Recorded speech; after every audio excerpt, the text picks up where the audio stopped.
And you might be wondering just what is America's role in all of this and what our obligations are to NATO as tensions with Russia continue to escalate. Chief Global Affairs correspondent Martha Ranitz has more. As the standoff on the Ukrainian border continues, tensions between the U.S. and the Kremlin now at a boiling point. The U.S. already preparing for Moscow's possible next move, putting 8,500 U.S. troops on heightened alert to back NATO allies, ready to deploy in as little as 5 days. I want to reinforce that as of now, the decision has been made to put these units on higher alert and higher alert only. No decisions have been made to deploy any forces from the United States at this time. The Kremlin says it views the U.S. announcement with profound concern, but the Pentagon says Russia shows no signs of de-escalating tensions. But eager to project calm, Ukrainian officials say Russian troops aren't yet positioned to launch a full-scale invasion. Over the last year, the U.S. has sent over $650 million worth of military aid to Ukraine, the most it's ever given that country, including hundreds of millions in lethal aid and ammunition to Ukrainian soldiers on the front lines.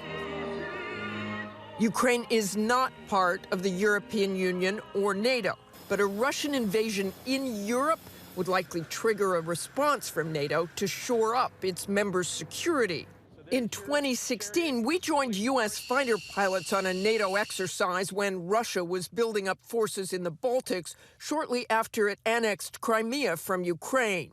We're flying over Estonia now, but just over to the east, to the right, is Russia.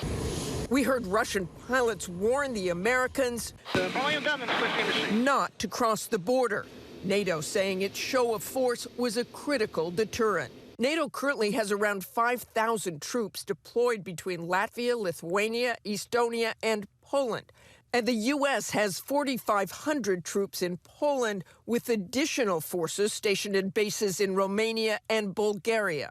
The Biden administration asserting its relationship with NATO, a stark reverse in tone from a few years ago when the Trump administration threatened to cut NATO funding. This alliance critical as the drumbeat of war gets louder. Russia is beefing up its presence inside Europe, sending fighter jets and military equipment to Belarus, Ukraine's neighbor.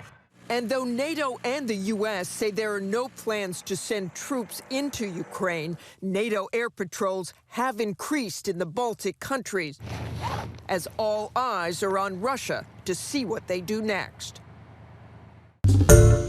Hi, everyone. George Stephanopoulos here. Thanks for checking out the ABC News YouTube channel. If you'd like to get more videos, show highlights, and watch live event coverage, click on the right over here to subscribe to our channel. And don't forget to download the ABC News app for breaking news alerts. Thanks for watching.